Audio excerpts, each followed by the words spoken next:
Pokemon is big, really big, quite literally the biggest media franchise of all time. Bigger than Mickey Mouse, bigger than Star Wars, and bigger than the MCU. This series is so big that it's impossible to ignore, which is why I deserve a gold medal for ignoring it all these years. Yeah, I gotta be honest, I don't really consider myself a Pokemon fan.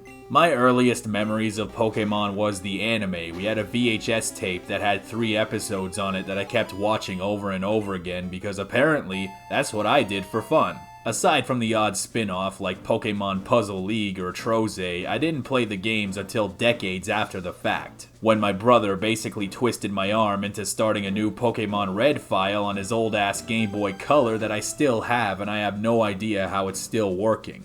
I definitely have no particular hatred for any of these games, and I've enjoyed them sometimes, but you're never gonna see me on Twitter hyping up the next Pokemon Direct. I'm more excited for Donkey Kong versus the Gay Beaver. So with that in mind, you might be wondering why I decided to talk about a Pokemon fan game. Well, because it was requested. Every time I try to do a fan game marathon, I think the thing that I like to ramp up the most is variety. Even outside of ROM hacks and fan games, I've been trying to broaden my horizons to games that I wouldn't normally play otherwise, and I'm trying to apply that mentality to the fan game scene as well. If I really wanted to, I could easily fill any marathon with Mario, Zelda, and Doom hacks alone with a couple of Banjo-Kazooie ones thrown in there. But it's always more interesting to go outside the comfort zone and play something wild that I maybe wouldn't normally, which is why today I am reviewing a Pokemon fan game. And I believe this is the first one that I have ever spoken of. It's called Pokemon Crystal Clear, and it is a ROM hack of Pokemon Crystal.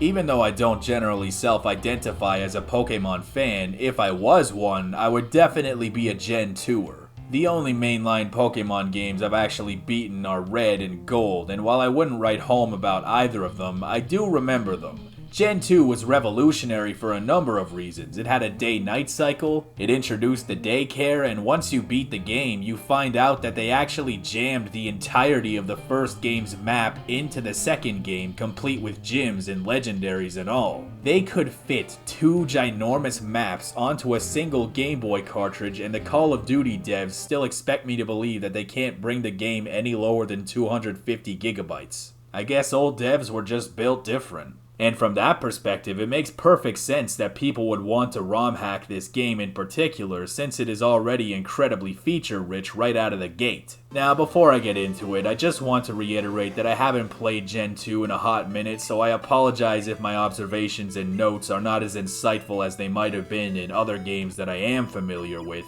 But there's a first time for everything, and considering this is my first Pokemon ROM hack, I'm more than prepared to make a fool out of myself, so without further ado, it's time to catch 'em all.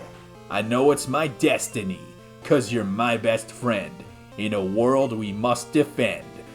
Pokemon! The main gimmick with this ROM hack is that it's open world, and if you're wondering how that works, effectively the game allows you to start from any city in either region and go exploring from there. There is very little restraint in this idea. The game tells you the difficulty level of each area and lets you start there even if it's on the Souls difficulty. Instead of having a very strict, streamlined sequence of events where you have to beat one gym leader and then do some elaborate quest to get the cut move to cut down a tree or get a Sylph Scope to see some gay little ghosty goos in the Lavender Tower and murder Gary's Raticate maybe in the process, you kinda just walk around the entire world doing Pokemon things on your own terms and at your own pace. You do still have story dungeons and quests, but the game is less strict about the order you choose to approach most of it. A lot of the environmental blocks that prevented you from going from town to town that you would otherwise need a special HM or quest item for have been modified, opening up the world to free-form exploration.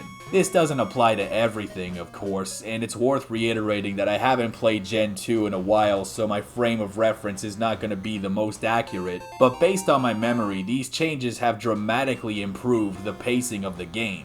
I haven't even gotten really stuck once, I'm just walking around to different towns on my own terms. Because the game is open world, if you run into a gym or an area that's too tough for whatever reason, there's always another place you can go to get progress while in the process getting stronger. Kinda like Elden Ring, because every video game is actually Dark Souls. Or Elden Ring. There is way less meandering and getting lost, so you can focus on the real fun of Pokemon, like fighting Pokemon, catching Pokemon, fighting trainers Pokemon, and getting into a 17-hour battle with a level 5 Drowsy that keeps casting hypnosis on you and it lasts for 3,000 turns. Did I mention I'm not the biggest Pokemon fan? Fundamentally, the actual mechanics of the game are still the same, and while I will always have my criticisms of RPGs and turn-based combat, there is something very rewarding about training up an army of pets to become an unstoppable 6-man team of vicious creatures with unique powers and type advantages, especially when you get to give them all the dumbest names in the world. I named my male Nidoran Lalo and my female one Lola. I bet I was the first person to ever do that. Who's that Pokemon?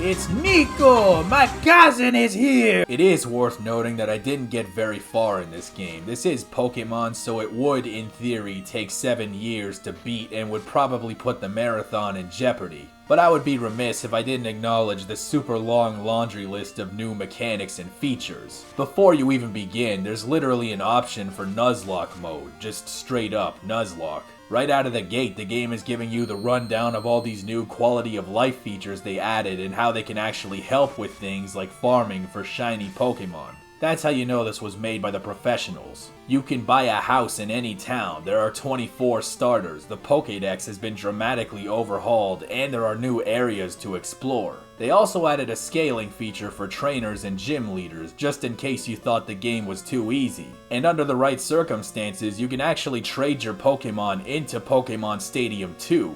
I don't know exactly how that works on a technical level, but I assume it involves putting your game on a flash cartridge that is somehow compatible with the transfer pack. Probably the coolest feature in the game, and the one that got my attention instantly, is how you can actually customize your character. In the original game, I think you only had the option of 2 trainers, the boy or the girl, but in this one you can be the purple trainer, the third gender. You can customize everything in this game, your skin color, the color of your clothes, even your actual body type, and your sprites. You can just straight up be Team Rocket with purple hair. I don't know what I was expecting from this game when I first heard about it, but I definitely was not expecting it to have a Saints Row tier character creator. I mean, this is a Game Boy game. I think if you combine the extensive customization options with the open world design of the game, this ROM hack is defined by player expression. You can play the game the way you want, and you can look the way you want, and really, that's what an RPG is about. If you can call Pokemon an RPG, I don't know, some people find that debatable. Crystal Clear's personalization features and the additional gameplay systems are great and very impressive, but really, for me, it's the open world system that sold me on this game. I feel way more enthusiastic about picking it up than I ever did for replaying the original versions of any of these games, and that is simply because the pacing is far more efficient. I might even beat the entire game one day, but in the interest of maybe reaching 30 days, I gotta cut this one short. I would say that if you're a fan of Pokemon, especially Gen 2, but you want to see the game in a different light, this is for you. Everything you would want out of Pokemon Crystal is here, but with the addition of an open world design, the ability to start from anywhere, the customization, and the QOL stuff, it's a refreshing experience that I can definitely recommend, and even as someone who is otherwise mostly indifferent towards Pokemon, it made me turn my head. But tomorrow is going to be different, because we'll be discussing a ROM hack of a game that I am openly a fan of and have been dying for a new one for almost 15 years now. Can you guess what it is? Just think about any series whose last game came out in 2008 that I have been known to care about, and you'll probably figure it out. But more on that tomorrow. Thank you so much for watching my video.